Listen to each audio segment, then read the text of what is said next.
Ladies and gentlemen, we're talking about Cosmonic Brood War, and I am spectating a game between IskatuMesk and TheShambler. I am casting a replay. This is a CMBW castover, and this is Infinite Velocity by the Beaver, and Shambler's already off to a complaintive start.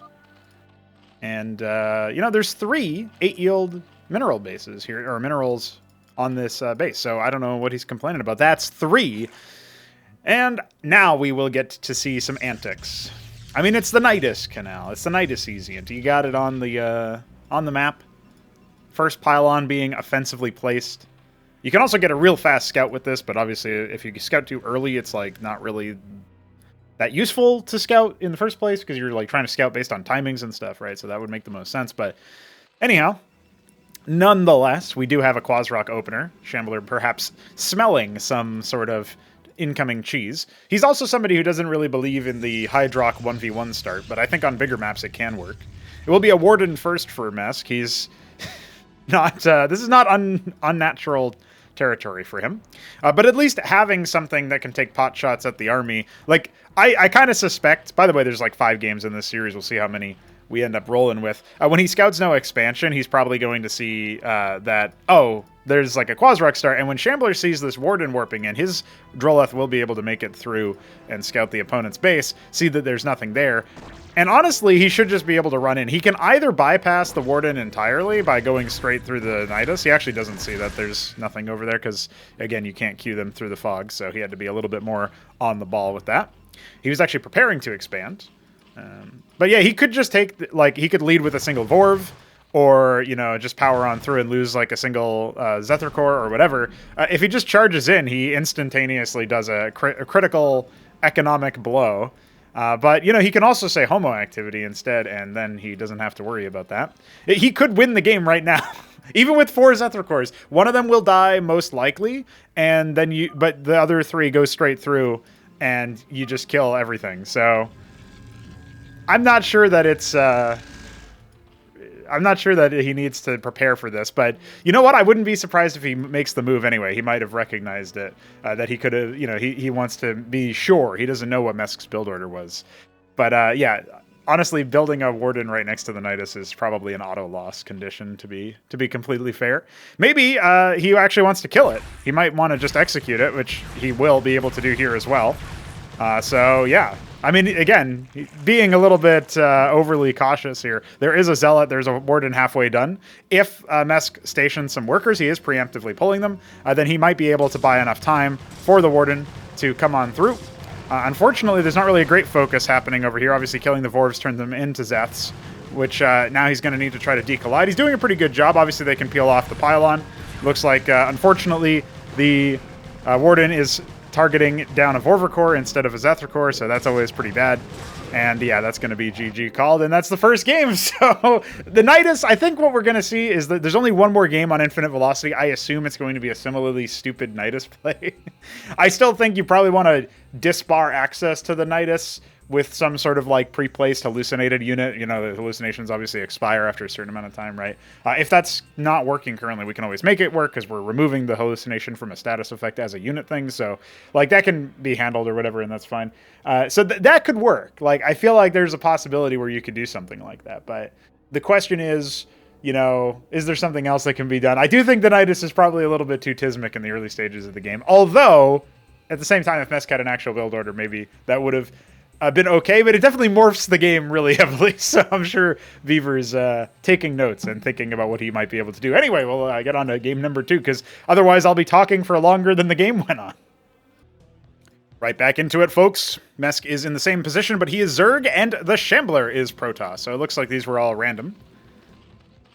And Mesk let Jesus take the wheel on his splits. Okay, well, I was wondering what was going on there. Yeah, not really a huge amount of stuff to talk about in the very, very early stages of this one. I imagine, since this is the last game on this map, there's almost no shot that this game goes very well or is interesting. Because, like, you know, if the map continues to serve up interesting games and entertaining games, that can be like a move, right? And when this the scribe's going down, okay, we're not going to see an offensive Warden in theory, and yeah, that should mean that the scribe we'll jump right in here and scout things out. But again, scouting this early, you don't really get to see too much. Like maybe you can see somebody doing, early gas harvesting, like something that I used to do a while back on stuff like, well, the 1v1 maps in general is I would harvest like 50 gas preemptively and then switch only to minerals to make it look like I wasn't going for a fast fulcrum or something, so that when they scout me, it's like, oh, he's not doing that, right? And so like that, you can do that with Zerg as well. You can harvest the gas preemptively for a Larvosk. Maybe you can see stuff like this. But when you're in the early stages of the game, you're pretty much just going to scout the first tech. Like, the only thing I can think of is that somebody would try to do a fast expo. But again, you can scout them so early, and it doesn't really matter at what time you scout that, because, like, you're going to scout no tech, and then you're going to be like, oh, hey, okay, it's happening. Speaking of happening, this worker's only a few hits away from being absolutely executed. Mesk could have obviously pulled his workers back a little bit faster there. But yeah, no expo just yet for either player. There will be a gateway and then a second gateway to answer to the Quasrock. I think when you scout the second gateway, you absolutely need a Larvosk in response, and that's obviously going to be a pretty important deal. Mesk is just going to go ahead and stymie the gas harvesting. Love that. But yeah, it will be a Zealot first. Zealot kind of not super common in CMBW, but I do think that versus Zerg, they're startlingly effective. We didn't see that showcased in the previous map because obviously you had a crazy amount of Vorvs, so they just surrounded the Zealot and you couldn't do any micro versus that. But it is possible. I don't know what Mesk was doing there, but that's funny. Hard to keep track of like when an enemy unit is moving towards your worker when you're dealing with something like that, because you just see the like movement all the time because of the workers harvesting, right? So you're like, your scout is over there and you have to actually like be paying attention. So that's a pretty big deal. And I should mention as well, this was played on a version preceding the latest pre-release stuff. So this is like Fraudarchy era, last Fraudarchy era as far as the patches are concerned. We do have a Circuit opened up over here, so that is A-OK. I don't know if it's... Like, we obviously also have the Larvosk, right? I'm not sure if this is going to get him too far behind in terms of the expoing. There is no Warden yet, and there's only 3 units, but there will be soon to be a third Zealot. So, like, this force should easily, especially with the Defender's advantage and the eventual Warden, and obviously the workers here as an emergency break. Oh, look at this. This is interesting. So he's like kind of grounding his army over here. And when he sees this force move out, he should try to finish the job, but he doesn't, so that's going to be a little bit awkward. But yeah, I think he should be able to get through here. No, he leaves with 8 HP. What is he doing? Oh, there it is. So he's baited his own. Oh my god, this is Gigabrain. Actually fucking Gigabrain. What just happened? Holy shit. If he kills the Warden, this might be GG, because the Circuit is here plus Defenders morphing in. He's absolutely bamboozled Shambler. Now, it's not going to happen with regards to the, defensive play or whatever because of that Warden. He can still actually go ahead and snipe some stuff here. The Zephyrcore obviously going down. Attention is split. Dude, that is an exciting play. I definitely wasn't expecting that one. Holy shit, that's good. He can even deny mining and be really annoying here. A second Warden coming out, that's obviously not going to be enough. All right, the Quasilisk will go down. Not sure how much damage really happened there, but the fact that the Zerg is up in workers is always like a startling sign. And there's obviously more on the way. There's a lot more Zephyrcores here. They can choose to try to like go in here. This is not a fight I would actually want to take, but stranded indeed. Thankfully, Shambler was busy typing instead of microing, so he will just go ahead and lose these. There's going to be a lot of Zephyrcore deaths, but killing this force means that you can just start like moving units through it. If that amount of Zephyrcores walked up here, again, there's not really a way for them to do so quickly, but since it's only Drax, that amount of Zephyrcores would have been really lethal. Or at the very least, like, again, like, just dangerous. And in theory, especially if you were going to morph a second Circuit anyway, you can be in a really solid defensive position where you're remaxing, you're building new units and stuff, and that can be enough. So we will actually see people cross the battle before they successfully... Alt-tab, by the way. Before they successfully win or lose. So that's good. This Draconin is definitely caught with its pants down. And I guess you need some really custom-built pants for a Draconin. They have 4 legs, obviously. I'm not sure if this one will be able to escape. Mesk wasn't doing like in-between shots, and for some reason Shambler decided to micro away from his own units, so that was a little bit awkward. He was trying to like dodge the dance there, try to dodge the surround. And there will be an expansion.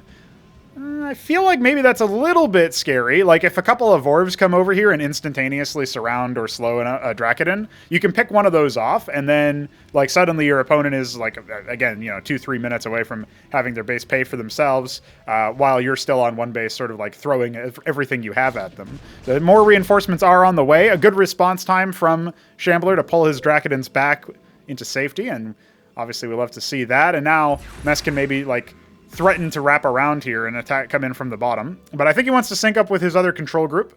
He does have a couple of Zethar cores. It's not a full control group per se. And back at home, he's also floating a little bit. Although he doesn't have the larva to spend it, so is it really a big surprise? And it comes actually over here to force the cancel. That's actually a pretty big deal, because then it means that, like, even though you set that up, it actually isn't enough for much to happen there. One of the Vorver cores is already down. Good focus fire there to damage the other one. Get it bruised. But yeah, I'm not sure if Mesk can break this with his current level of tech. A third Warden going up definitely makes this position much more defensible. And more Zealots are wisely being put together here. Drakadins aren't like your super superior move. I would actually prefer the gas to be dumped into Ecclesiasts if I were in Shambler's shoes. But also not having an expansion while Mesk is already, you know, setting his up is a pretty big deal. And, you know, containing and, like, you know, preventing, jumping straight in there to force the cancel. He can start to surround the Drakadins here, and he's actually dipping a lot of his resources into trying to kill that Drakadin. Without micro, it will go down, but it doesn't look like that's the case. The front line has been peeled apart, 2 Zealots, but that was most of Mesk's forces, and he allows them to charge directly into the line of fire here. So he'll get one more Zealot for his troubles, and obviously a very bruised Drakadin in terms of HP, but he does not have any reinforcements. That was because Mesk's last set of resources and larva went into workers and this expansion up there. So a little bit of breathing room. We won't actually see an instantaneous loss. That's always nice. Always good to see.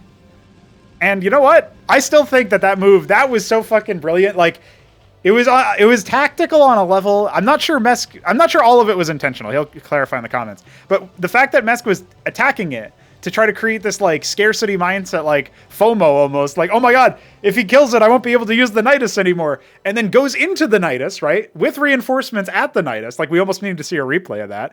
And, like, jumps in to the Nidus and then absolutely bamboozles the Shambler by forcing him to go in before it dies, right? He's like, oh no, I'm going to be locked out. I got to, you know, go in. And he, like, baits him directly in, right? It's just absolutely ridiculous. So, yeah, pretty good stuff.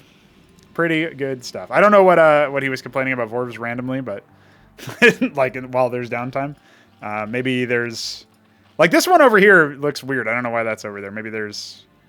I don't want to say the dreaded D word that Shambler always says when he's winning.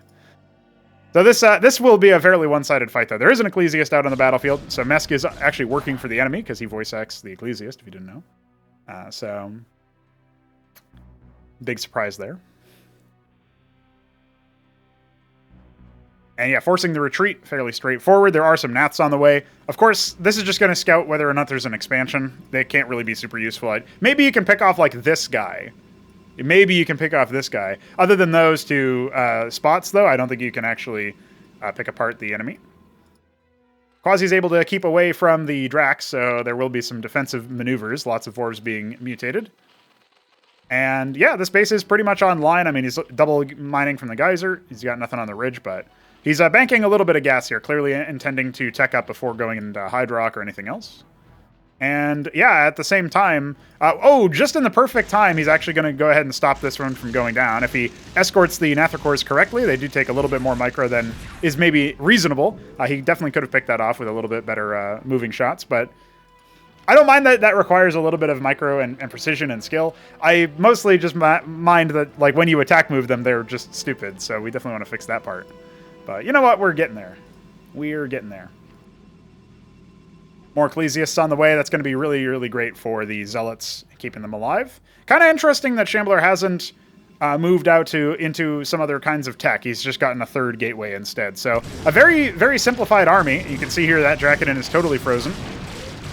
Meanwhile, we actually do have a complete surround. So this force is kaput and only got maybe 4 Zethrakor kills. A couple of Vorvs here also went down, so not completely without some sort of significance there. Yeah, it looks like 3 Vorvs, 5 Zeths all in total.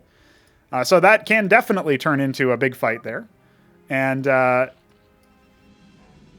think the fact that he only had the 1 Ecclesiast and a limited number of Zealots and took a fight, like this is a totally understandable fight for Shambler to end up losing there. And recently, I believe we did actually adjust the collision size of the eggs to be identical to the size of a Zethar core, so that there's no shot that like a Zethar core or a Vorvar core specifically can like get in too close and then decollide units, because that was definitely happening before when they regressed, and that was causing some significant headaches.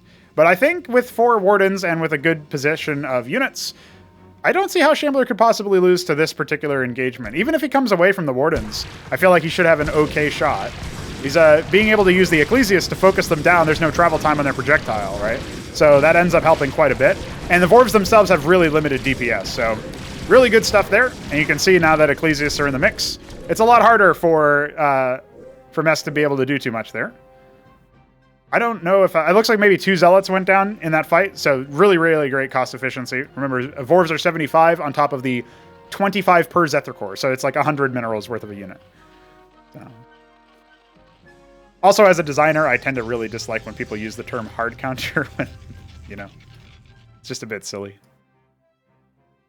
I would say there's a counter or there's a counter play. Like, it creates it's a better tool for the job than Dracodons, but I wouldn't say that there's necessarily a hard counter per se, especially since Ecclesiast damage is not particularly significant, right? It's like the fact that he has so many of them, but that's 75 gas, 50 gas? I think it's 50 gas, 75 minerals. So that's an insignificant amount of gas to be putting into a unit. Like, it's a supportive unit more than anything.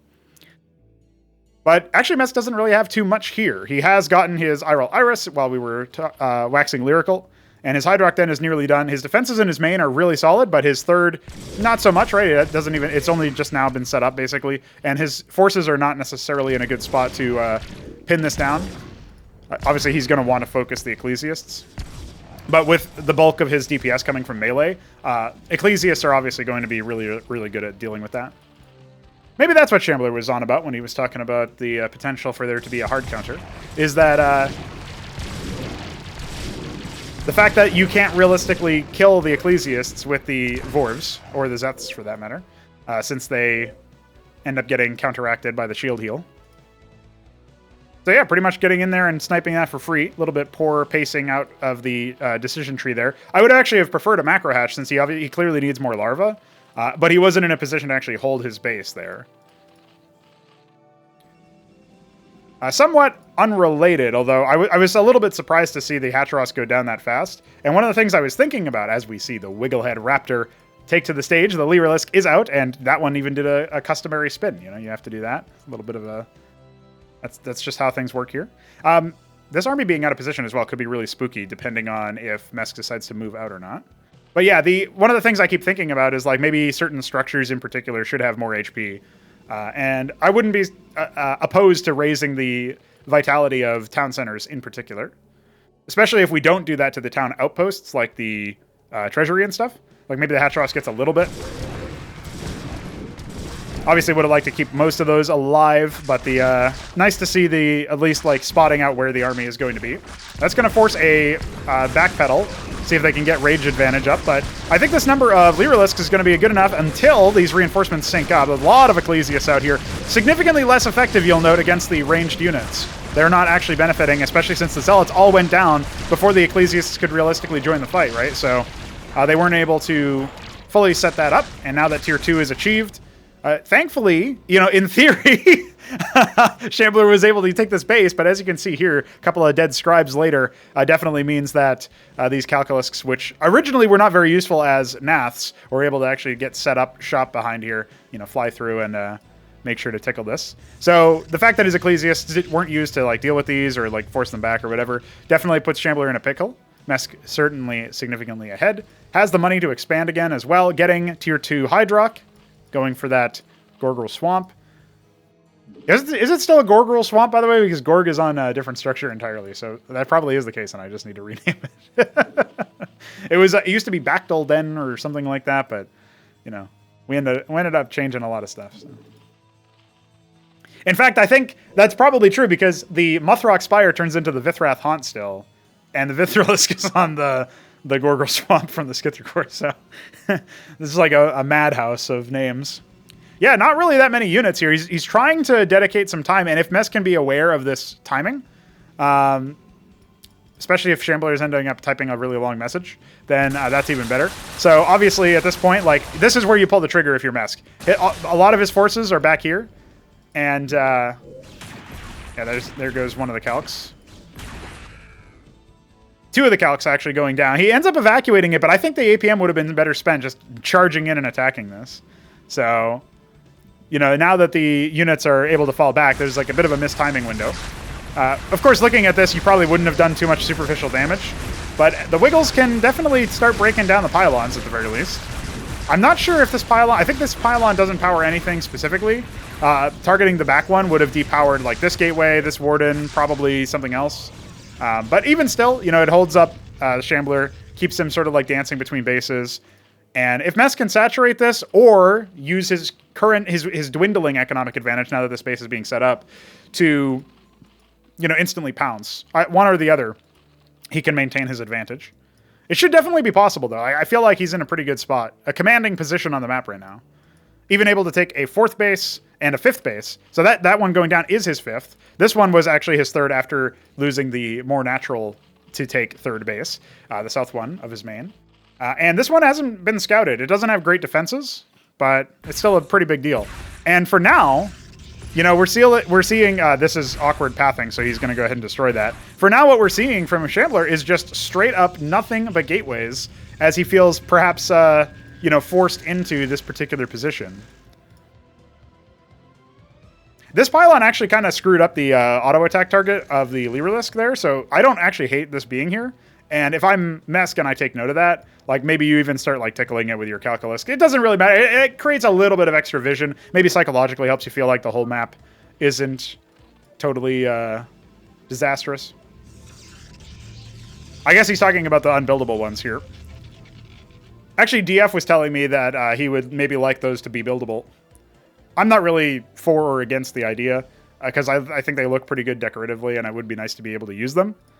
But at the same time, you know, what are you going to do? Maybe there's a point for them to be unbuildable. I don't know. I think you should be able to paint buildability generically, and then it would basically have a different like color or whatever to indicate that. Now, I have selected the Savaleth, and I'm still tracking its position because it's going to be dropping some Bactylisks. Bactylisks do outrange, or barely maybe don't outrange the Matrix. I think they do. I think they have 8 range. From memory, it's a little bit hard to know. However, either way, they can certainly like tickle this pylon, and, you know, it really depends on where they're dropped. He's just going to hold position there for now. He could drop them. No, I guess maybe back up here he could, but this Matrix would dispatch them at that point. And instead, he's going to use his position over here to riposte this attack from the Shambler. And yeah, there's just not enough here. I think at this point, you would probably want to switch into Legionnaires or maybe Amaranths, but he doesn't have the facilities for that. The Zealots aren't able to get close enough, fast enough, and there's not really anything that will speed up the Protoss army at this stage. In fact, I'm trying to think about, like, I know there is something that speeds up the Protoss army, but I might actually be thinking, of, like, you know, Cascathalors or something, because I remember the speed boosted Archons that were inside Cascathalor, Acid, and the Ion Field from the Ion Cannon. So so instead it's going to be 5 Bactyls instead of just 3, which is not 3, guys. I don't know if you knew that. He's trying his best to unload them. And now we can check. Yeah, it is 8 range, so they can indeed outrange stuff. Focusing down the Ecclesiast is probably fine here. I mean, this attack could have been more useful as a harassment opportunity. Unfortunately, there's not really a great amount of... he's got him. Yeah, that wasn't as effective as he wanted it to be, surely. Not super good as a direct, like, head-to-head fight. Maybe if he, like, comes up here and sneaks up and drops them here, or even on the low ground, they might be able to pick off some of the scribes, which would be really funny. And that's also more awkward to attack.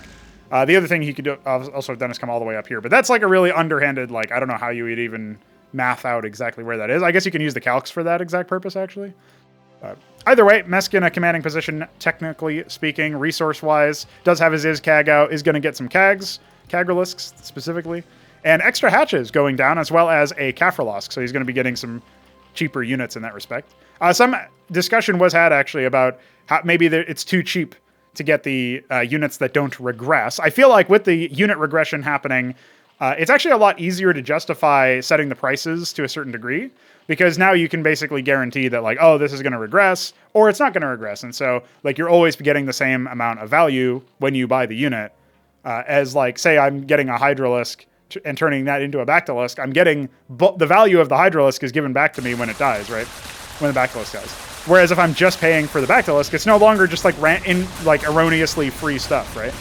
Reaction time on this was a little bit delayed, so that's a little bit awkward. A pretty big Dracoden army here. Can definitely get abused by... what is this ridge placement, by the way? I only now noticed this. What the fuck? Maybe it was thought that they would fit through here. I think maybe normally they do. But maybe not for the Excision. I actually don't know. Or capped geysers in general might not allow that filling. Because they obviously have a different collision, right? So I say that. It's not obvious. But if you play Brood War long enough, it is obvious. This base going without saturation. I don't know what the fuck is going on over here. Like, why can't they get through this? This is like a totally legal position. So maybe these resources are like slightly off the grid or something. That would be the only thing that would cause that. But they don't look like they are. So I have no idea. That seems really awkward. This ramp position still being really, really useful here. Unfortunately, it's just Zeths that are going to be on the way to reinforce.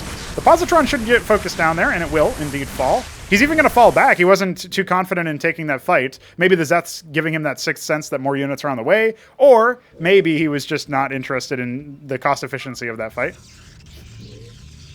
And yes, that is indeed true. You can see on the minimap, like, Mesk has taken over all the different bases, right? He's not super good at saturating them, it seems, but he's good enough at, like, taking them. He's definitely getting plenty of gas income, and he even has his tier 3 well underway. So, pretty big deal over there, right? And that's there's definitely going to be a lot of stuff coming with the Kafralosks and etc. I should be even taking this base. Indeed, he is. He's going to go ahead and cap that geyser. Just sort of crush out the economic victory, as Shambler's still only on 3 bases, slowly getting the Ardent Authority out. This is before the analog was added, so there's only 2 units available from this structure. It's not priced sanely, I think, but it will be now that there's another unit that you can take, so there's always that. And I have already drank in my coffee, but I would be remiss if I did not remind you guys about coffee. So, you know, I wonder what that could mean.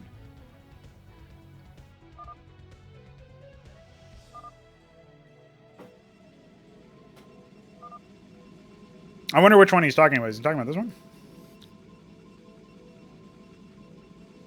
This is not unbuildable, or unwalkable, rather. Unless that is, and it's a bug. I would have to confirm. But maybe that could explain, like, the silliness that we're seeing. Zerg stuff covers it up. The creep covers it up for some reason, even though it's unbuildable. So, I don't know. That's really silly.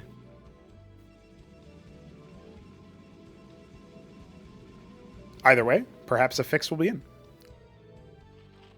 And we're settling down right now. This is going to be a little bit of a longer haul, although I feel like Mesk should be capable of finishing the job at some point soon. He's pathing these over to just some random base, trying to take over everything on the whole map. Mesk doesn't care about how long it takes to win. What he cares about is winning. Or at least tisming on the way. He's probably kind of surprised at the lack of bases. You know, this one isn't taken, this one isn't taken. Obviously, this one would be maybe the most natural one, although it's really hard to defend. It's very open. Maybe this one is actually easier to defend, although then you have to worry about this area, so I'm not sure. A little bit hard to say. I think maybe if this ramp didn't exist, these middle bases would be a little bit easier. They would obviously only have 1 ground path in, but that would also reduce the amount of cover or amount of ground you had to cover for this, although the Nidus would change that anyway, so maybe not. Now, this Nidus will actually be popped through. I'm not sure that if Mesk has seen this or not, or if Shambler has seen it. I think he has. I think he's seen the creep and maybe some of the sprays using his units, so he's aware of that, but that is an island, so. As he starts to use the cliff advantage, this will force a reaction from Mesk. He could just let the space fall, and transfer the workers, but he has a lot of Calculisks. He actually has a lot of Vithralisks, which is kind of interesting because there's no air at all, not even a potential for it. I say that there is an Argosy complete. Perhaps he's going for maybe a recall using his ground army. And the Calculisks will be on their way, but there's not too many of them. They might at least like force a reaction. Positron's getting some pretty good splash damage out. And there you go, shredded. The workers have not actually evacuated. And the Vithralisks will fly over like AI units do, so there's that at least. With Tier 3 on the way, that means that there is a Gezkath Grotto, so we will be seeing Alcagalisks eventually, I feel like. Obviously still have to morph it into an Alcaj Cavern ever. Acid. I think it's Chasm, actually. Yeah, some units did indeed get recalled for this particular purpose. Summoned back to the Hive cluster, and this Hatrosk is still alive, so, you know, if he can save this, it's a little bit worth it. I say a little bit because he has so many other bases, he doesn't exactly need it. He's got 4.5k in the bank. Could definitely drop down 1 million more, you know, hatches. And not really worry too much about it. I like these forces, you know, probably not intentionally pathing, but it definitely cuts him off. And maybe at this point, to secure himself from this position happening again, he can just destroy this Nidus if he wants to. And yeah, I like that that's a thing that's going back and forth between these two players. I feel like the longer the game goes on, the more chance Mesk has to kind of fumble it. We've seen this with Kian versus Mesk in a few games, and just in general, it's like you might have the advantage, but if you're not, you know, if you're going to do slow and steady, maybe it can work. But you're giving your opponent more opportunity to actually come back into the game, and you can see Shambler is taking the opportunity, taking a 4th base now, closing the gap, especially having effectively eliminated the space from mining potential. You know, some more workers can come by. And, like, yeah, okay, Mesk has other bases set up and, you know, a bunch of idle workers in the middle of the map, but, you know, what does that mean exactly, right? And so, what's he really doing with it? In fact, he's not really spending his larva. He is getting Alcagalisks. I think maybe he should find a mineral sink. Drop a Zorkiz for Zorius, get Izira cores, who knows? He can also get Tethzora cores, which are a pretty good mineral sink. And he's getting some Gezzies to go along with the Alcagalisks. So this should be after Alcagalisks have been adjusted. I think the fact that they only have 4 armor pen probably means that they were adjusted. They might have had like 7 or 8 armor or something, maybe 9 armor before as well. So yeah, definitely some changes. And so yeah, the Alcagalisks should indeed be able to offer a little bit more for the price that they were at. Their price should have even been lowered a little bit too, I think. So now there's not really that many over here, not many straggler units, but the Alcagalisks, if they remain undetected, can just path straight up into the base as they are queued up to be, and they will be able to deal with these wardens and shut down this base, and Shambler will be sent back to the 3-base opportunity there. These Bactyls could A-move this Nidus. I'm not sure if Mesk is aware that there's a Niduses within Niduses, dude. This is a Niduses all the way down. And he's got some Vilgoricors as well. Not even Vorvs. Well, he does have some Vorvs. Maybe he's saying he can't even spend all of his minerals even if he builds Vorvs. I don't know. Not sure what he means by that one. Some Kesks coming out as well. They're obviously fairly powerful. Alcagalisks are out. Their passive is going to end up getting revised. It's obviously not particularly useful right now. Just like a little bit of extra damage. It's kind of a cool mechanic that it's a projectile that basically flies towards the next target. Meanwhile, some units coming in at the front just to see what's going on here. And maybe actually intercepting the scribes wouldn't have been a bad move if that had been noticed. Here come the Didacts. Now, curiously enough, Didacts permacloaking themselves, they can't actually be seen to the same degree because they don't attack anymore. Their weapon was removed.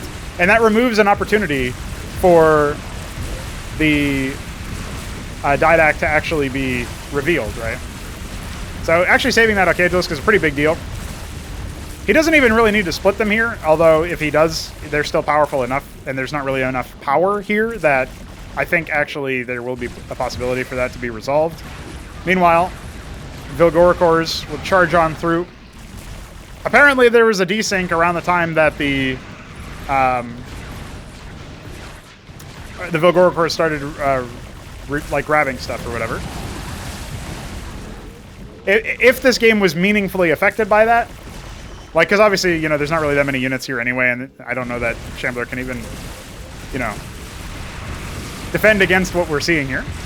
The Vilgorkors will eventually go down. There's more Archaegelisks in the fight, though. Like, I think Mesk was clearly going to win this game, by all accounts. And in general, his, tech goes up, is way better. He's taken the entire map, basically. So, yeah. I was going to say, if this was actually meaningfully affected by the desync, I don't think it would have been sent to me. So I'm pretty sure that's just like, oh, yeah, XD hash or whatever. So. But, yeah, you can see here. Getting absolutely tickled. Shambler not knowing what to do. The desync is happening to him this time. Ooh! Caught. Slapdashed. But yeah, clearly it was not going to be of too much consequence. There's not really much left for Shambler, so there you go. Easy slap, easy clap. Mesk gets on the board.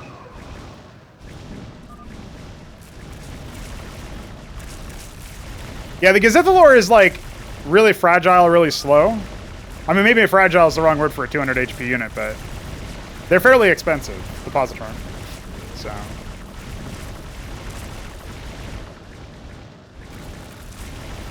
He can't micro, dude. He's decent.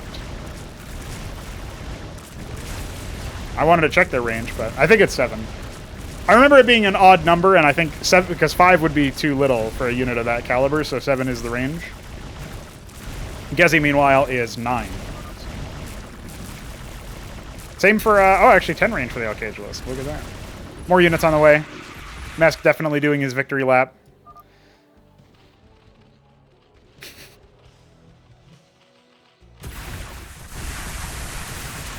And there you go. The Vilgorkors will once again create havoc. I'm looking forward to the corpse revision because it means that corpse consumption won't actually destroy the corpses entirely. Right? So that's a pretty big deal. Also, I don't know why that we were still in this game for like the last 5 minutes or last 2-3 minutes or whatever, but whatever. All right, that was game number 2. We're on to the next one, and I don't think there are going to be Vilgorkors in it, but I'm not sure. So maybe there will still be more hashes, but probably not. So stay tuned. We are back with the Shambler versus IskatuMesk, this time on the Jungles of Jericho. And this was the most geriatric split I've ever borne witness to, so thanks for that, Shambler. Clearly proving that it's not required to be to be attentive. I'm not sure, like, this is clearly, is he ever going to correct this? Is tilting me. I can't look at either of their worker lines, so I'm just going to look in the middle of the map. There's some doodads and sprites and stuff. So there you go. There you go. Clean feet. That's how we started this one off. Stinky feet. That's how we ended the last game. And if you can't tell, it's because clean feet is Shambler and stinky feet is Mesk, and Mesk won the last game. So Shambler will go ahead and scout. They are cross positions. This is the most maximum amount of distance on this 4-player map. And that should mean that we're seeing a long game out of this one, actually. So settle on in. Enjoy yourselves. Make yourselves at home. Surely there's no way that this one could end quickly. Wink, wink. I've been watching some pro games recently in Brood War, and the amount of times where, like, one Zealot is out of position, so then, like, 6 Zerglings are in your base, and the game's over at, like, 3 minutes or whatever. Or, that's being generous, I guess. But around 3 minutes. Jesus. Like, you really don't feel like you've even got a chance to play the game by that point, right? So, very silly. This map by Biddy B, by the way. I can't remember if this is a remake of an existing map. I feel like this is a map that was in the style of Melee maps, like inspired by or whatever. I think that was the case for Jungles of Jericho. It has the trademark Biddy B alliteration, so I feel like that must be relevant. Good old Ben Taberski helping us out. The homies coming in with the content.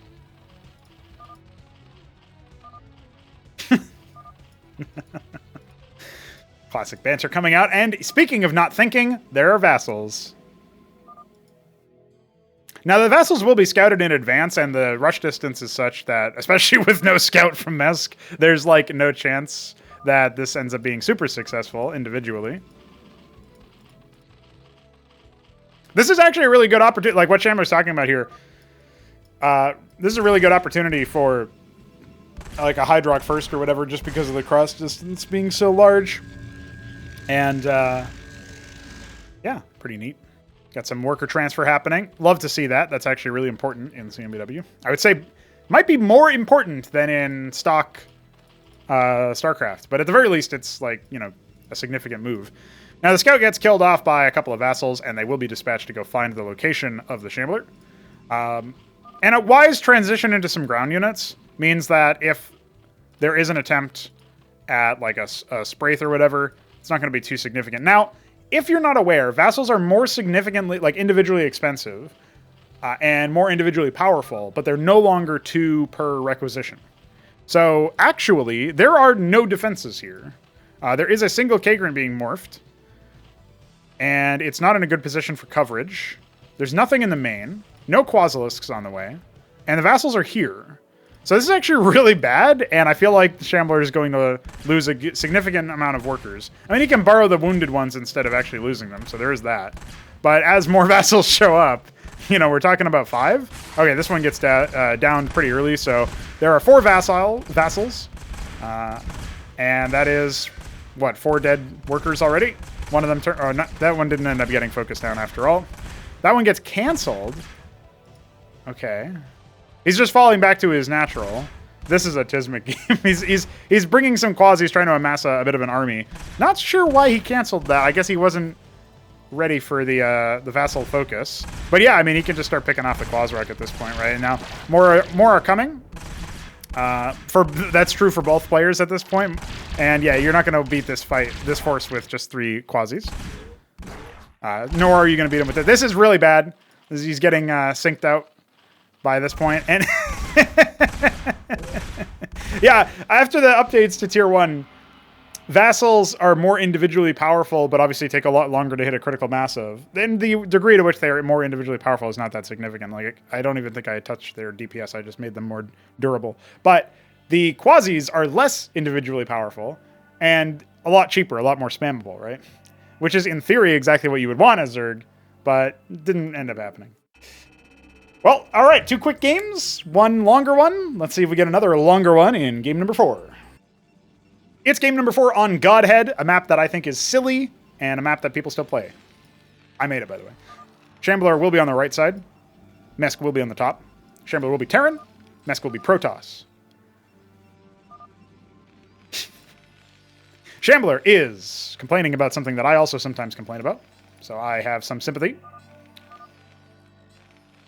Yeah, it doesn't care about like which one you want. It's not going to automatically do that for you. So allocating your workers to the right node is actually something that you need to do. Of course, it hasn't really stopped Mesk from taking games despite not doing that. And these colors are actually fairly similar, believe it or not. This is Cosmic Cobalt against, what is this, Ultramarine? Yeah, I kind of knew as soon as I looked at it. So now I think I can change it if I do, no, not Alt-Tab, Shift-Tab. Yeah, well, I can make them both red. That's about it. So yeah, I guess we're going to stick with this. A gateway on the left side. That's actually not... So there's 2 different things that is a bit of a problem here. So like there's 2 different things that you can think about with that, right? So you have the barracks first. That's a fairly safe play. There's going to be a second one as well. No unit coming out of it just yet. We'll keep that selected so we can keep tabs on that. But this gateway coming out over here, and obviously Shambler scouting the wrong way, Mesk scouting the right way. And we have... Oh, do we have both players' camera positions here? I think we do. That's interesting.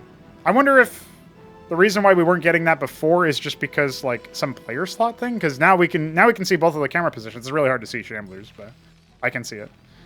So that'll be useful. Yeah, we get to see what Mesk is up to. He's sort of scouting around. I wonder if he's looking for a proxy or... No, he's just going to go ahead and drop a pylon. Okay. Well, I say that, but I forget. The ramp is all the way over there, so never mind. No, no, there's no ramp there. Okay, never mind. I know I said I made this map, and I swear I did, but, you know. So it'll just be some Mavericks coming out. 3rd barracks going down. So going for a very bio-centric force. This will be before Cyprians are only 2 to a bunker. So if that is a thing, that will be something to keep track of here. Lives with 4 HP. Definitely not going to get tilted by that. Now, the Mason is on the way, but it's already scouted all spots, so, like, he knows where he is. The question is, does he want to test a Protoss? That'll be his first confirmation in that scribe that he is indeed a Protoss. So he's got to keep that in mind. Now, there's two entrances on this side. You can take this one, or you can go through the swamp and come out through the back door. Either one is a potential option for the Shambler because he's on this right side. And yeah, when you spawn like close together, that is something that he can use to his advantage. Like you kind of take that as a signal, okay, I can be aggressive. If you do cross spawns in the north, like north to south, that's something you can also try to be aggressive with, but it's a lot harder. And you can see here, when you're, one is on the right side and one is on the top side, like in this case, yeah, obviously that's a little bit easier to get aggro with. So there's a single Ahmed. He's got 80 HP. He'll start to get whittled down. A wise choice, actually, from Mesk. Should probably be moving his scribe back. And this is pretty good from Shambler as well. The scribe is going to go down now. And Ahmed dies bravely and valiantly, but there is a second Drakon here. Now, you could still dive and kill one Drakon, or at the very least, like dive through and kill a couple of scribes. But actually what Shambler seems to want to do is keep the pressure up. Meanwhile, this scribe is going to go ahead and lock out the natural expansion.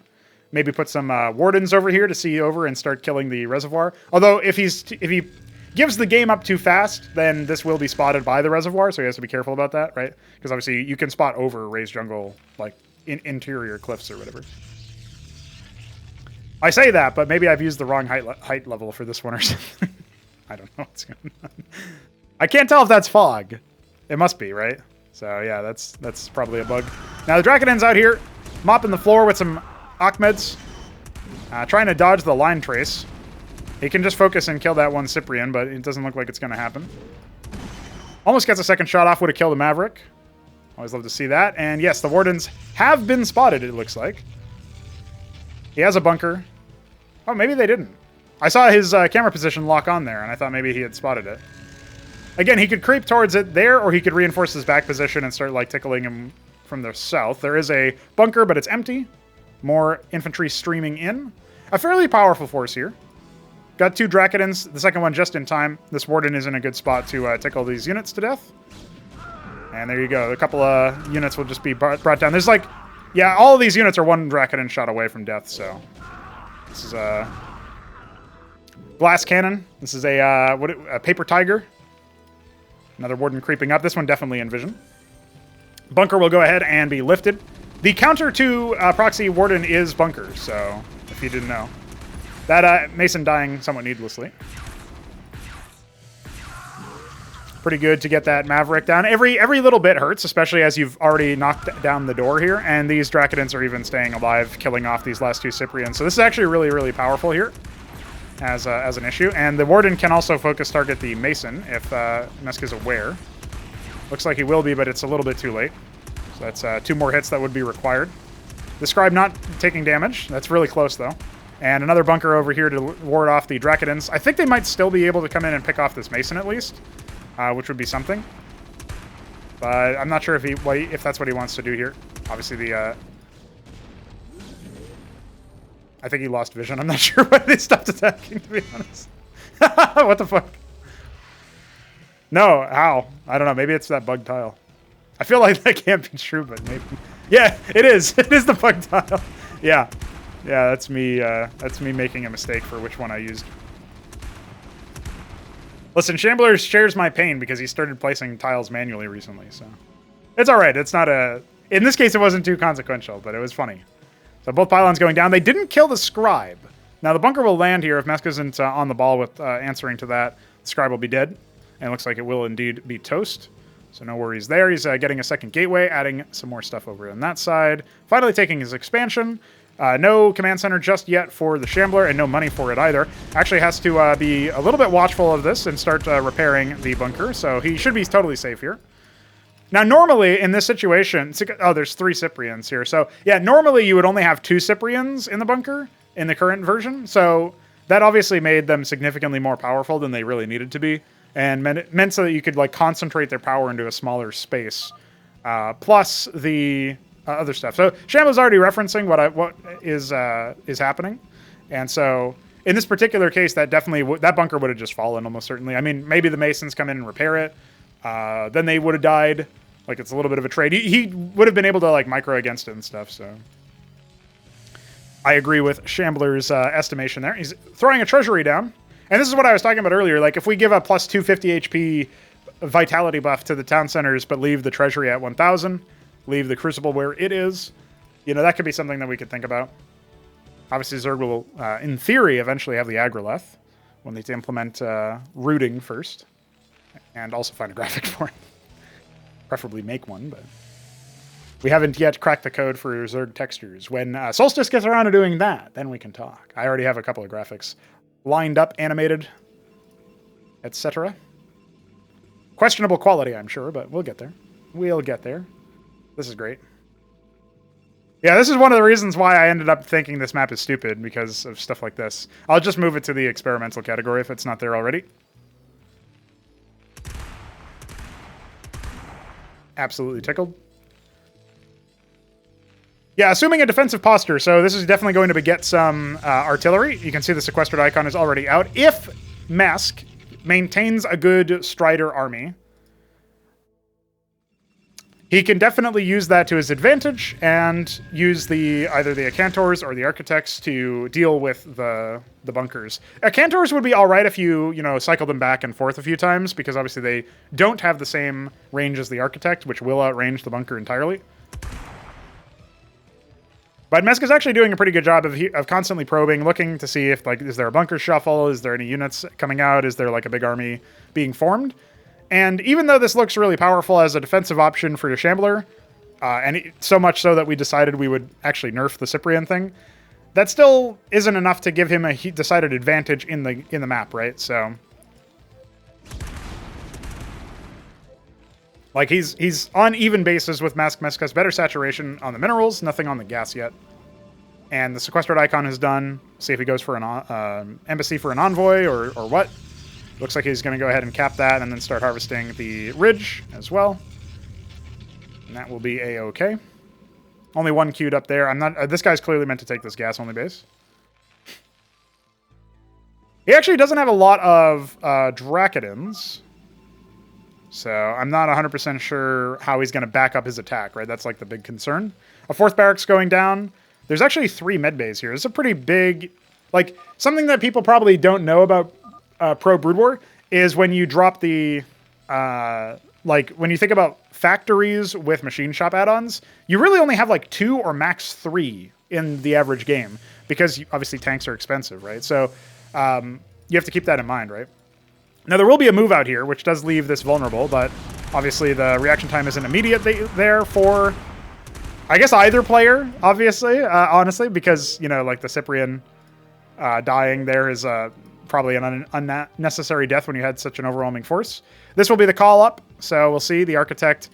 Architect is an okay choice in the context of sieging an enemy base. In the context of defending versus this many units, I'm actually not sure about it. Now, these 2 Wardens could prove very, very consequential with the height advantage. And the Architect is in a good spot. You can see there's like a little bit of a worker-tism dance over here, and there will be a base taken. At the same time, both of our players' POVs are focused on this one location. Maybe the Architect is actually going to be enough to force back the attack here. I'm not sure. Dracodin's buying a good amount of time. And the Shamans obviously are ending up being pretty significant too. But these Wardens have finished, so I actually feel like this attack cannot continue. I guess what Shambler can do is send a couple units over here just to scout to see if that base is taken. That would be like a good tactical move. Still nothing happening over here because his attention was torn away at the last second. But there will be more Architects, and there's some Zealots as well. So he's putting the Architect in this spot to benefit from the cliff advantage. And actually, these units were not on hold position, so he's going to lose at least 2 Cyprians, maybe more. His reaction time really, really slow here, and actually making an even bigger mistake by going in further. So he's just lost most of his pressure, and absolutely tickled from that last shot as well. So Architect's looking pretty good. We do have a bunker coming in. That can obviously be sieged down easily with the state of Architects. And especially since he lost a lot of pressure with the set of units here. He's taking an expansion. He's got his capped geysers, so he's like got reasonable income, but is not teching up just yet. And this Mason is still just sitting here. This one, okay, this is an interesting scout. He's just seeing if there's like been any action down in the bottom set. Bunker is here. Obviously hard to spot the battles because of XD colors, but that's all right. What we are seeing here at... Ooh, the unload was not very timely, so... Yeah, that's pretty rough at this point. The architects are in full force. And as long as he has like an escort for this, he can actually just walk on down and start really pressuring, right? In order to counteract architects, you kind of needed that push and pull of grabbing higher range artillery. He can do a little bit of a stopgap for now by taking the cliff advantage position, which will give him extra range, and force the architects to sort of like micro back in between shots. But Mesk doesn't feel comfortable leaving his base just yet, so maybe this is where if he did have an embassy, he could drop a witness over there to see. Obviously, he would need the gas for it. That would be a pretty useful position for him to be in. In fact, I think he could drop a second sequestered icon. I was just talking about the whole add-on thing. And the reason I was thinking about that as Shambler techs up to tier 2 is when you have this many med bays, you're tempted to actually use them. Otherwise, they're kind of a wasted investment. But then you're using your too many units, right? It's like, oh shit.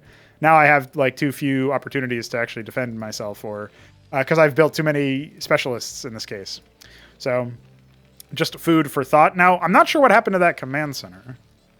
I'm trying to figure out where it floated off to. Okay, it's actually heading down to a similar position to where Mesk is expanding to. This is really funny.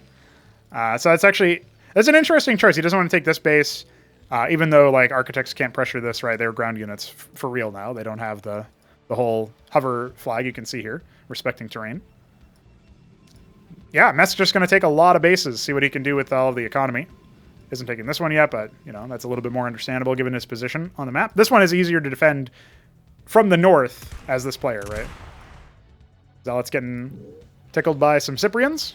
Got some units or structures being put down over here, anti-drop. Makes sense as well when you see the sequestered icon units out, you expect a Cantor drops at some point. And with tier 2 done, we do have captaincies going down. We do have a command center. I was mentioning this one because I saw another one being built, so I wanted to cover that, make sure we understand where everybody's putting stuff up. And with the Archon Archives coming out for the Protoss, I suspect Mesk wants up tectons. I'm not sure if this Mason will scout this. Like, you know, we can try changing the visibility here if we toggle off shared vision of Mesk.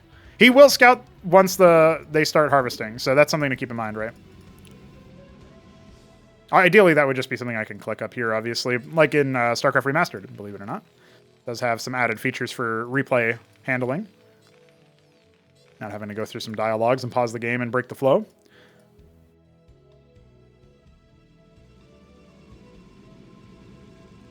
So, yeah, let's just survey things out. We do finally have an embassy. We have the space being saturated. These more satellite bases are just going to slowly be saturated here. And the army for the Shambler is not very mobile. He's adding more captaincies. He's going up to 5 right now. And for now, just slamming out the madcaps. I wouldn't be surprised if we end up seeing a reclamation and its broken state being showed off here. You know, Shambler was not really fond of using ion cannons until that ion fool's cast, until they were resolved, right? Until they started being, you know, rebalanced. He hasn't shown the same predilection for, you know, not abusing things that are clearly stupid since then, right? I think he's realized. Well, see you later, Ahmed. Ahmed actually surviving okay, right? There's no armor pin on the architect, so it takes 3 shots to bring him down. That's pretty funny.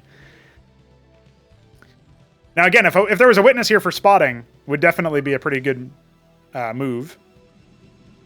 Not sure what this embassy is going to do. I assume there will be drops, but some pretty good coverage over here. Sentinel obviously only attacks ground now, so this is mostly just to like spot in case something unloads there, right? The Sentinel can help defend with it. Although one Sentinel is not going to be a supreme amount of power. I'm still on the trying to figure out if either of these players know of each other's satellite bases. This one not getting any gas. This is only for minerals for the Shambler. Meanwhile, more defense is being put down. This one looking a lot harder to crack, especially since there's not really much mobility on Shambler's army. I mentioned that earlier when I was watching the captaincy count go up. And right now it's just madcaps, so we can breathe a sigh of relief as our game designer credibility doesn't have to be shot immediately. And I like this Sentinel move. Right now it is focused on the Warden.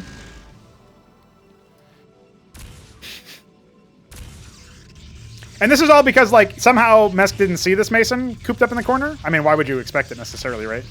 But he had a Zealot over here a long time ago when he was scouting around, setting up additional bases. Now, the Uptecton is out. The Uptecton does have 11 range. It can outrange Cyprians and bunkers on with height advantage. So that's like a breakpoint that you definitely want to keep in mind. the Tecton can walk right up here with witness spotting and just start laying into the bunkers. And it has splash, so if you get a couple of them, then you're in real pretty situations. And he does have 2. It doesn't look like much ado happened over here. There's more wardens to dissuade the additional sentinel, but obviously like the sentinel can still tickle this. This is only mineral income being jeopardized though, so for now this is not a huge deal. And yeah, again, with the witnesses out, as long as you position your units correctly, you can see here, there's no chance for the bunkers to respond to this. And there's no mech play out at all. There is an apostle.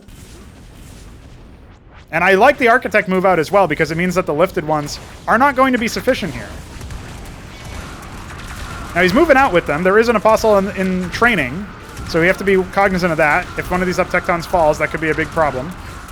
Well, maybe not big. It really depends on what happens here. But I don't think there's a lot of DPS. You can see all those medbay units not really doing too much or accomplishing too much. And really, he's hoping that his apostles can reclaim his army.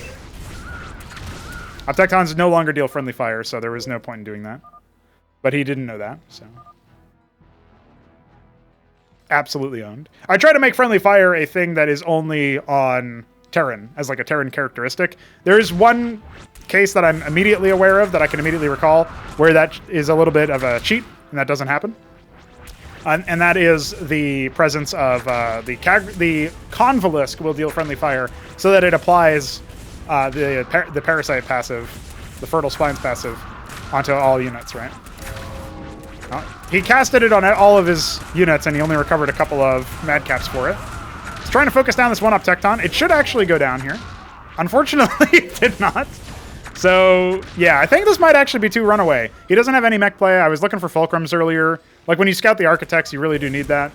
The feet were not enough. And so, yeah, I think this is actually just going to be a classic GG. Classic game, and see what that is. So now again, it doesn't have to be fulcrum in this particular case, but pure bio is not going to be able to counter all of this artillery, right? So, oh, there was an envoy dropping something over here, but it died. Unfortunate. He's building Achmeds, dude. Well, this is clearly over, so I'm just going to go ahead and...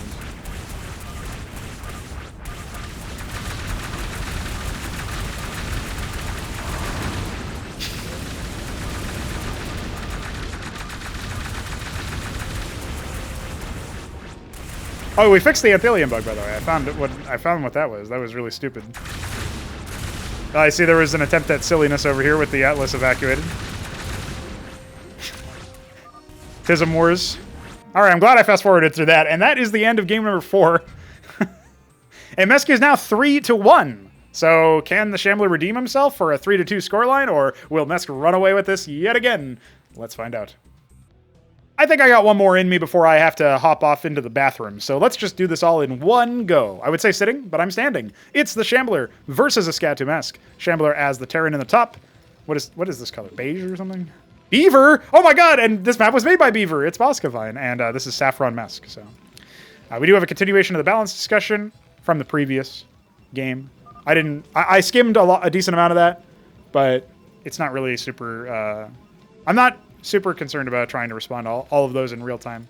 That's one of those things where if it's formulated... Since this is just sort of banter between the two of them, if it's formulated as an actual opinion or something that can be engaged with more clearly, then that is something that I will respond to at that point. But other than that, I'll just take it as banter, and you know, there's obviously a potential bit of like, what the fuck, man? You beat me with like 5 units, and I mean that's the Protoss identity.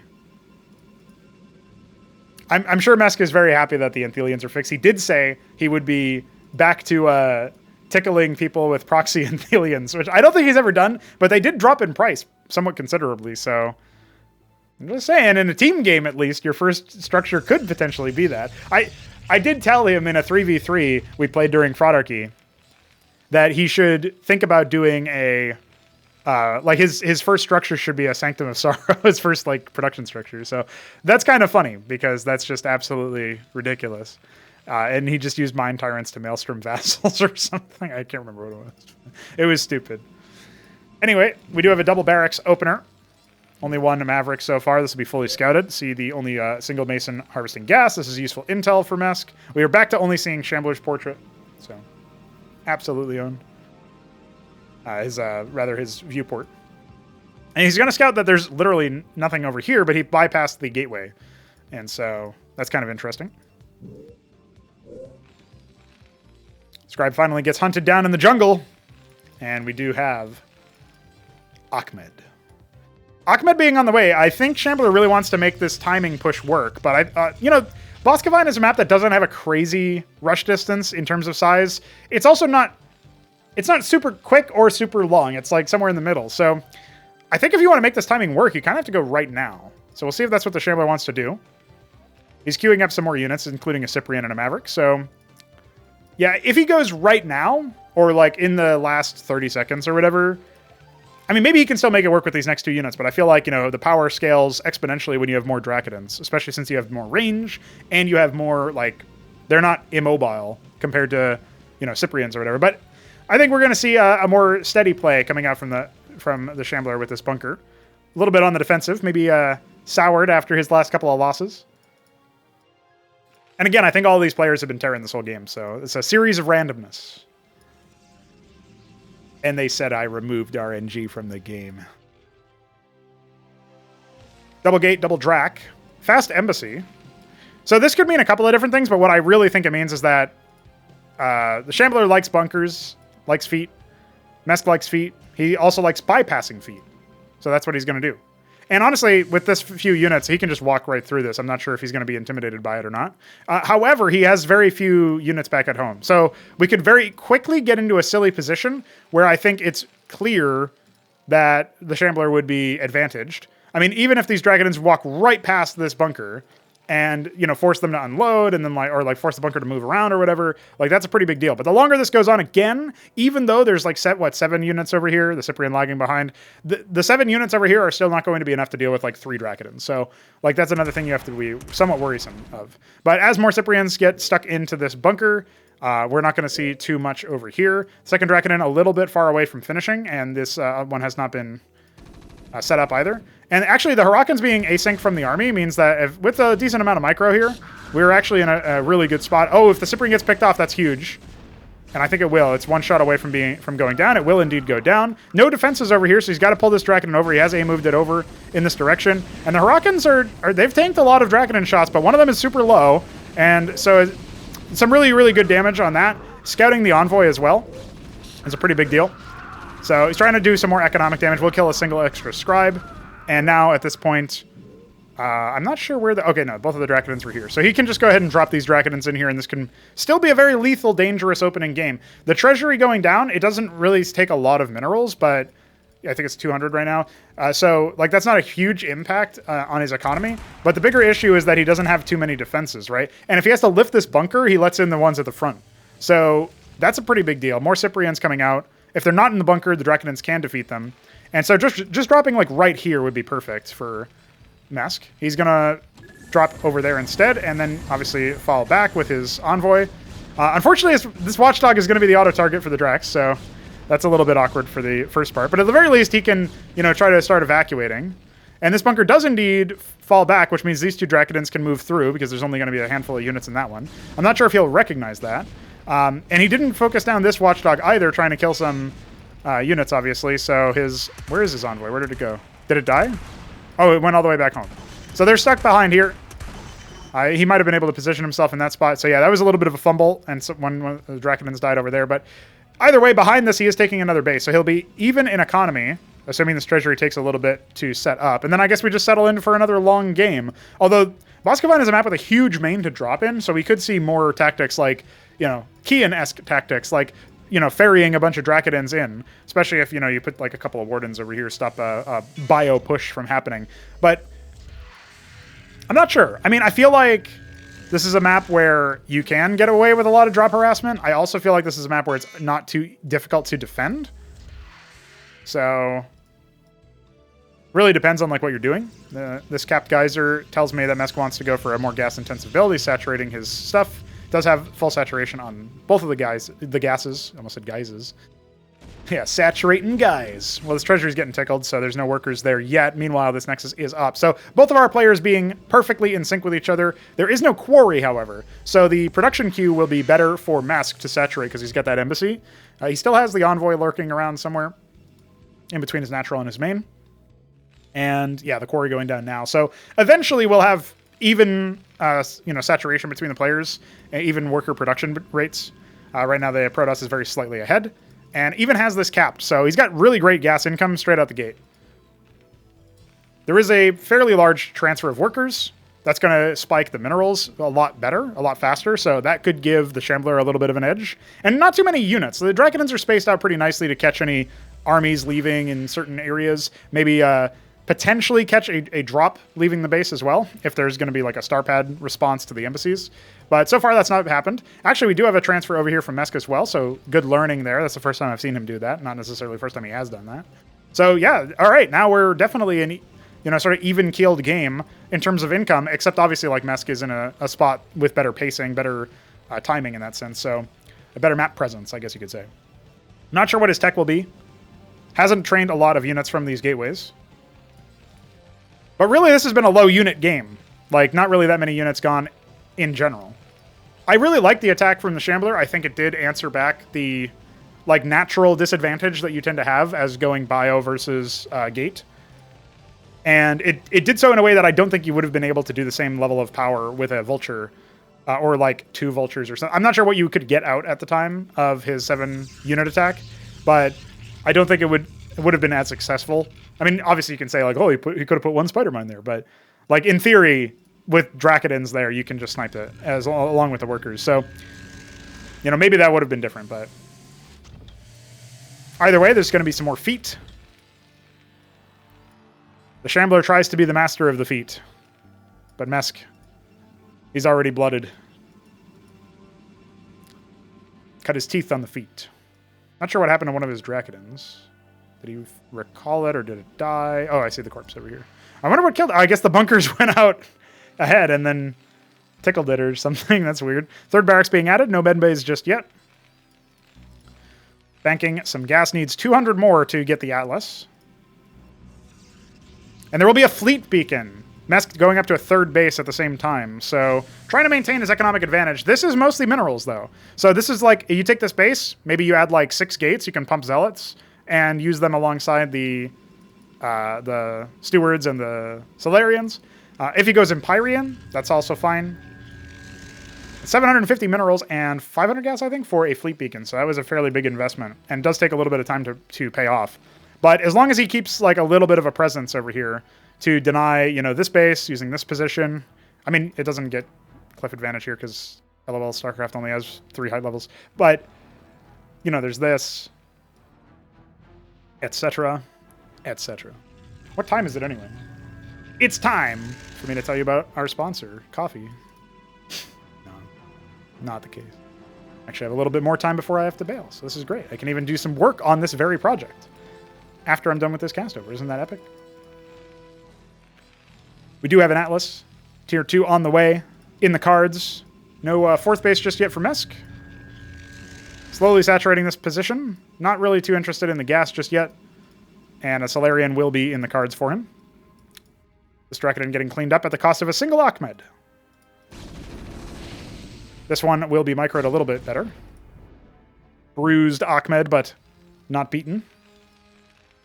I like the bunker positioning in general, although there is still a hole over here if you were to have like some fast air units. Barghests come to mind, although they are different now. They're more appropriately durable / damaging / fast. They're slower. So. Old Barghests come to mind. I still like the denial over here. Just a couple of Dracodins here to make sure that this base doesn't get taken. With the 3 geysers, it would actually be really, really powerful. With the tier 2, what is he actually going to go for? Pause comes out.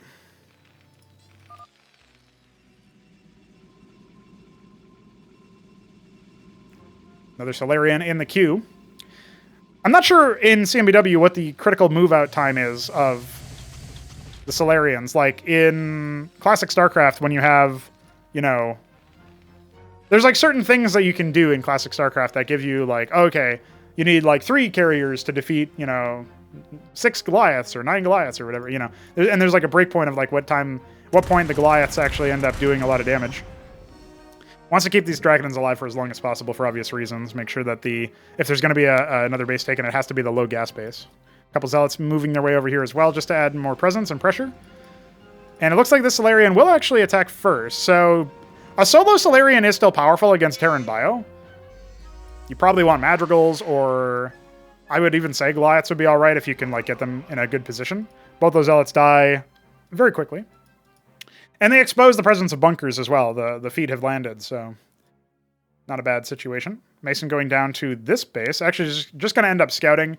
I think, yeah, this Warden will be able to snipe this position. So that's good.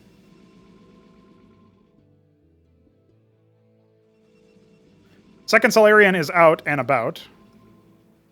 Somewhere. Yep. Over towards the third base. We have some lattices coming out, so there will be vassals in favor of anything else. And yeah, that Warden, it kind of indicates that, okay, maybe this third base has been up online for a little bit, but it doesn't confirm it, right?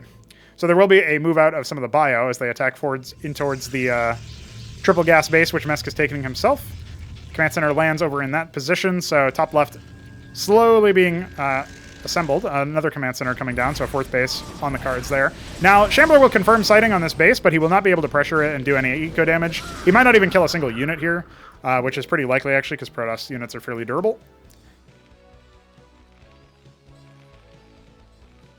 Another thing I was actually thinking about, I'm not sure how to feel about this just yet, is one way to make it so that certain units are a little bit more balanced or whatever, it would be to make it so that their responsivity is a little bit lower. You can hear the hesitation in my voice to say something like that because I don't want to make the unit, like the game intentionally like worse to play or whatever. But if, you know, the architect change to give them an attack wind-up did make it so that they couldn't just like turn, shoot you, and then walk away. And it's debatable as to whether or not it's necessary in general, but it's still something that I think would be worth a shot looking at. Now, there are Eidolons in place somewhere. Here it is. Found the first one. And there are nukes in play as well. I don't think there will be any way for Mesk to notice this. Or at the very least, if he does notice it, like he can't respond to it, right? So he will just move the scribes. The Nexus should survive the nuke, even though it's right on it. Although I'm not sure. Maybe it depends on the placement of all of the radiation fields. Okay, it will die in that sense, and I don't think it's going to kill the Nexus. So the workers can just be transferred back over in a moment. This Dracodon over here denying the landing and even causing some silly spinning of Ahmed's. Oh, Ahmed, you silly spinner. Even a couple of them going down here, but you can actually see Ahmed is not bad against Zealots. Zealots are also not bad. This is a fight of not bads. A lot of them were already brutalized. Now, the Solarians do reveal themselves. There's only 2 of them here. A lot of vassals, more Solarians, and we have a Demiurge on the way. And this is actually where, you know, I've already implemented the new Demiurge passive, the way that it works. But this is the old one. And I suspect we will be seeing it in action, because there was conversation about this as well.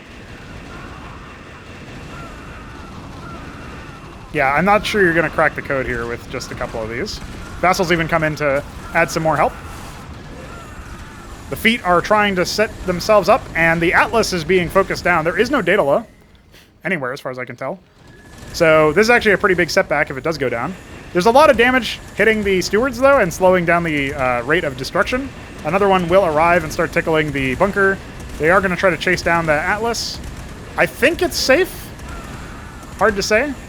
But yeah, at this point they can start pressuring. Ooh, the missile silo is not a bad choice. It's just he has so few stewards because of all of the watchdogs and Cyprians and stuff. So it won't actually go down. He's going to have to take a moment to gather his drones, vassals included. A 4th Solarian on the way. Demiurge is out. I'm not sure these vassals will overlap. No, they're not going to spot that. There's not even really anything over here, so... And yeah, coming back in to try to tickle the missile silo. Actually, there's a decent amount of stewards out, but you can see that they keep dying really quickly, so... Rather unfortunate. And all the vassals died horribly to a single bunker. That wouldn't happen as quickly. In fact, that fleet of vassals would have killed that bunker if it hadn't been for the cost, transport size. And yeah, you can see here, Mesk is not being patient enough for the steward replenishment. So that's definitely stopping him from being able to do too much damage here. I think the fact that the Solarians are conditional on stewards for being combat effective is pretty neat.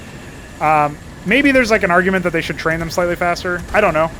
Like, they are a tier 3 unit, right? But you can pick them apart without them really being able to do too much. The other problem is you can't see, because you see a queue, you don't see what they already have. So in this case, like, okay, we know that one has 12. Okay, they're actually already restocked, so maybe that's not that big of a deal. Maybe there's some other issue, which is why they aren't launching it, because it definitely doesn't feel like they have 12 each, by the way. So, but there's a decent amount of bio here. Starport's going down. That will undoubtedly turn into some Valkyries to try to deal with them. You could also go for Gorgons to try to pick apart the stewards. That's not a bad move either. Bit cheaper. And we have more vassals and more Solarians. The Demiurge still just idling over here. Another one on the way. And yet another Eidolon. No detection, mind you. He almost couldn't make it into the base. So we need to keep watch on this one. The vassals are in, taking fire away from the stewards as they start to lay siege. And we'll just go ahead and tab back on to that Eidolon as soon as we see that it's going to nuke. Yeah, Shambler having some balls. He has to get the nuke out before this one goes down, but actually it's not going to go down anyway, so he should be safe. And the nuke will go down right in that direction. So no, even though there's an embassy this whole game, there hasn't been a single witness being built. We'll see if Mesk notices where it is. It doesn't look like he noticed it. Oh, he noticed it just now. Try to save the workers at the very least. Only losing a single one. And some vassals for good measure. No, move the vassals. They have a radiate. Oh, he could have done it, but he didn't.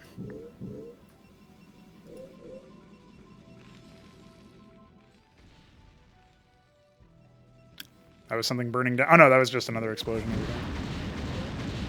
So he's actually pretty safe at this point, and yeah, it even died afterwards. All good there.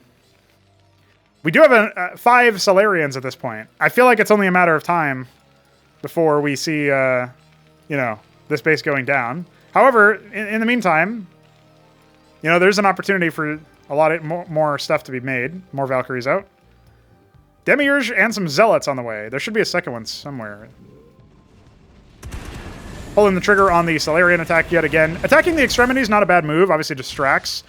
I'm not 100% sure if this attack force will be piercing the armor of the front line.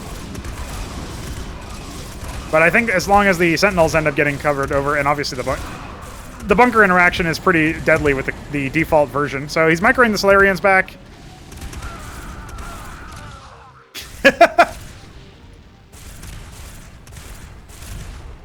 Absolutely slapped, to be honest. Solarian still being hunted. Not really that many stewards to defend themselves, but as soon as they pull away from the bio, these Valks will obviously need to fall back or die. That's exactly what we said. We get to see the duality of man there.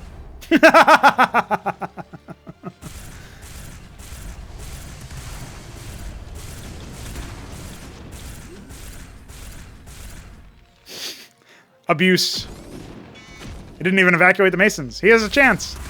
Save the Mason. Save it. Oh my god, he got away. He got away. And the Amaranths are here as well. Well, what a silly Tismic game. At least we got to see nukes and Demiurge. The old Demiurge swan song, right? Like, this is already revised. So, I casted this one right in the nick of time, to be honest. Because, like, you know, it feels really bad as a designer if you see, like, tools that are just, like, absolutely abused to make somebody's life miserable in a way that doesn't really reinforce the way that, like, it doesn't work out the way that it was supposed to, right? But, meanwhile, you know, he's building a command center back here. Meanwhile, it's like, at the same time, you know, at least here I have an answer. At least here I can say, don't worry, guys. We're safe. We fixed it. Now the Solarians are actually getting picked apart here. I was saying, like, you know, maybe this is just over. I started talking like it was just over, but all 5 Solarians going down there is a huge win. Now, the Valkyries won't necessarily be super useful now, but the Gorgons can be leveraged to start, like, doing a hunter-killer job onto the Demiurge. Oh, I see. The Valkyries can deal with the bunkers in midair. That's actually not a bad idea. Unfortunately, a lot of the Gorgons were already wounded. Yeah, he's trying to focus down the Demiurge. It's not happening here.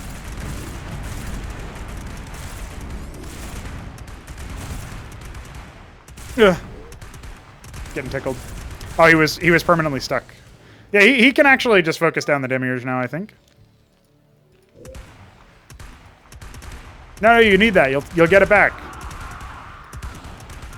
As soon as you kill the Demiurge, you'll get everything back. I don't think you'll get this command center, right? This command center is his forever, but...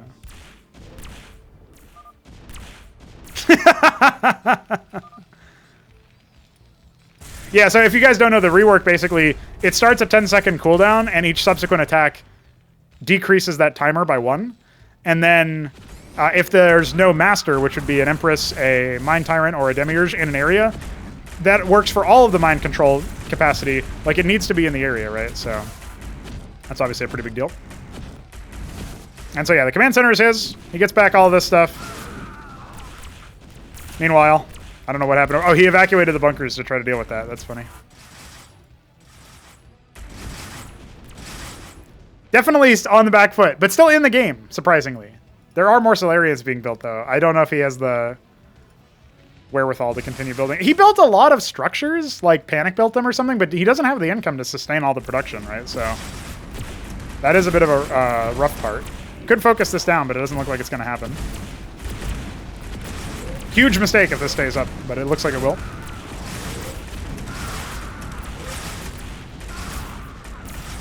I say that, the Atreus took a long time to go down. That Mason barely staying alive. Yeah, okay. It should be fine. Meanwhile... So dumb. We're about to see some real silly shit. The flying saucer strat could happen. I remember that one fondly.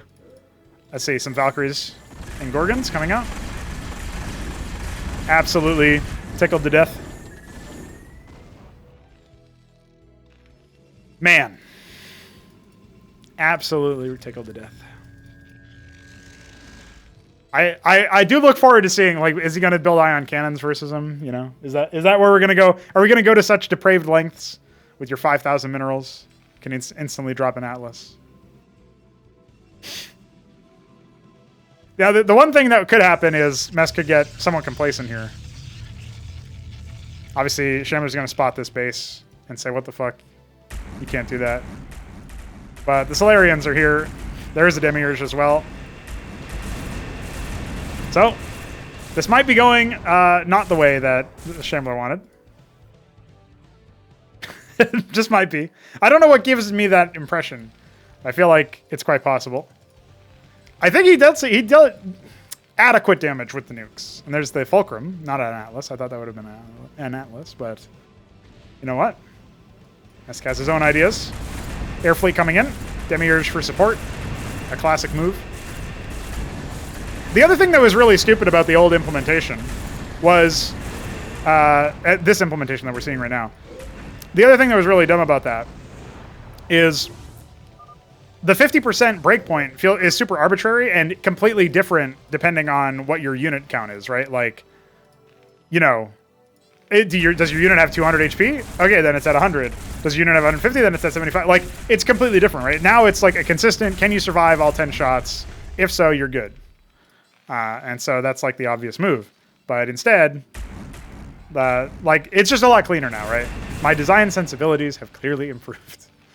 And also, it was like, that was one of the abilities that was made before we really had too much PvP. So that probably says a decent amount. Like, it was a hypothesis that it would be good. And we tested that hypothesis. So now, I'm not sure where the Fulcrum went. It clearly has lifted off somewhere. He has a base over here. He has an Atlas somewhere. Dude, where the fuck did he build all this stuff? Oh, here's the Fulcrum. Where's the... I don't know where the Atlas is, to be honest. Did he put it in his main somewhere?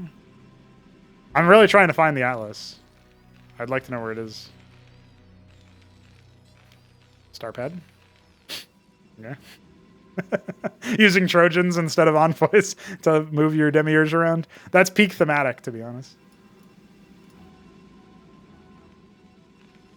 Oh, his Atlas is down here. Okay.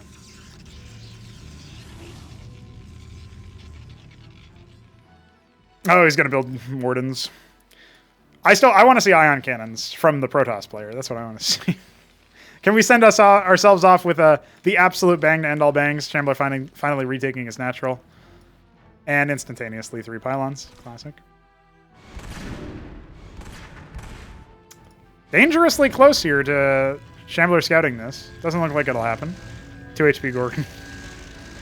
Yeah, you guys should always try to repair stuff, by the way. The repair cost is way less than the actual build cost, so very cost efficient. Takes some APM, but other than that, very good. I love the Warden count. He's being a little bit too forward with it, though. There's no shot that Shambler doesn't see this. Right? Right? Right? No. Okay, I guess not. I'm surprised there's no Crucible here to enchant them. That would be my play, personally. But he's saving gas for ion cannons, dude. He can't do that. Dude, he's actually going for ion cannons! He's got the data law on the way. And more. Dude, this is definitely in your view, bro. How do you not see this? There it is. And it's not even from an artisan either. It's from an airlifted scribe. That's how you know it's stupid. So what's he going to do about this?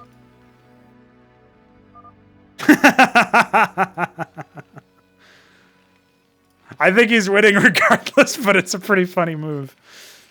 He could build Grand Library there. That would be a classic move. Instead of responding in text, you just build the Grand Library right in front of him. Perfect. Here come the Achmeds, though. Hold on, we got an Achmed move. There's not really any vassals in the area. There are Solarians, but they don't help versus Achmed anyway.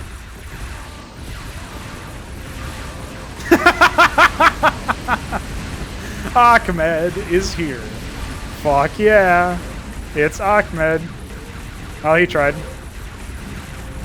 Actually, losing all the Gorgons to Wardens is not really the best move, to be honest. He has a bunker with Cyprians. He could just lift it. Oh my god. Pain. The pain. It's too much. Clearly, Shambler has also agreed that the pain is too much because he's checked out. Data almost done. The ion cannons will rain from the sky. And I think Shambler will just GG as soon as he sees... Even if he scouts one being built, that will be enough for him to GG. He doesn't want to give Mesk the satisfaction, you know. But there's a Mason right here. It can do the job. Dude, he's fucking counting the seconds, surely. Oh, another flank. Another operation. Watchdog tickling him. The power is pretty good here. I don't think that's going to be enough. Especially since they're within weapon range. Can we get another couple shots from the Watchdog? No? Oh, the Scribe goes down. That's a good pickoff. Can't rebuild.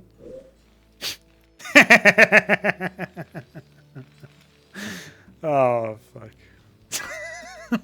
If Mesk beats you, it's going to be with sass, my friends. My brothers in Christ. My brothers in Achmed. Mesk is going to beat you in some of the stupidest ways possible, afforded only by the absolute insanity of the game's mechanics. Which apparently we have another version of that coming soon, so stay tuned.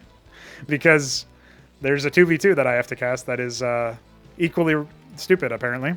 There's also a match between the Shambler and Lundier that I wanted to take a look at, so... Those will close out our games from before the Demiurge, like before the current update, basically. Looking forward to it.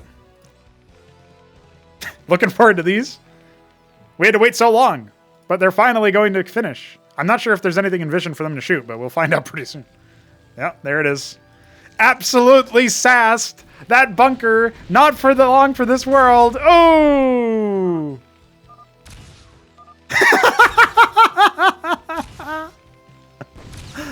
Oh, Ahmed.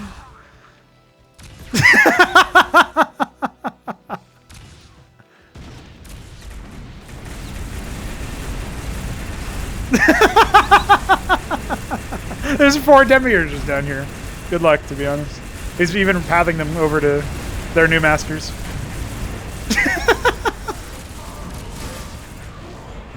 At least, you know what, the Shambler, to give him full credit, he did give a few opportunities, right? He gave a few opportunities. He gave a couple of options.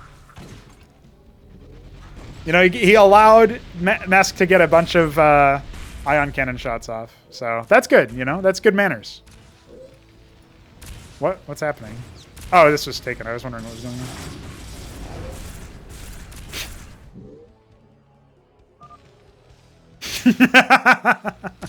Well, it was a lot easier to fix this than revive, so salamanders will not be popped out. And that will be game, folks. We always knew the outcome. As soon as we saw the fucking stolen mason, I knew what was going to happen here. He's even attacking him with his own masons. Absolutely slap. Listen, bro, I'm trying.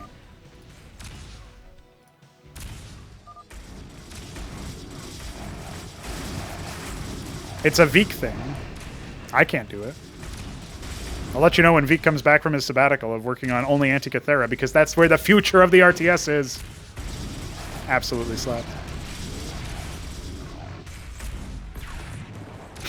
Insult to injury, honestly. I mean, tell me this is not a good... Tell me this is not a good screenshot, to be honest.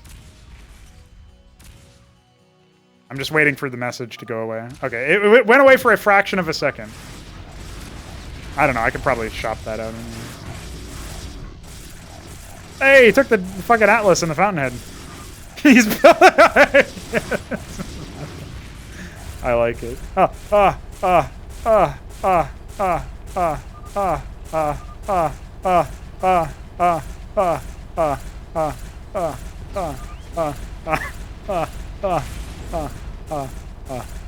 You can't take control of add-ons because they're constantly being retaken. And it doesn't deal friendly damage because Veek implemented a weird gimmick that makes it so that you don't deal damage to an ally that's being taken. So instead it just takes 1 damage. Money shot! Oh, dude, come on. This is a good screenshot. This will be on the left, and the Ion Cannon Warden combo will be on the right. And that's what we're going to see, along with the Shambler saying, "Are you fucking kidding me?" Well, that's pretty good, man. I like even lifting off the last couple of structures, too. And that is the end of our series. Mesk leads 4-1 at the end of it all. Lovely games. Lovely games. Oh, man. And don't worry, Shambler. They're already fixed. Isn't that epic? Not the apostles, the demiurges. They're already good. All right. See you guys next time.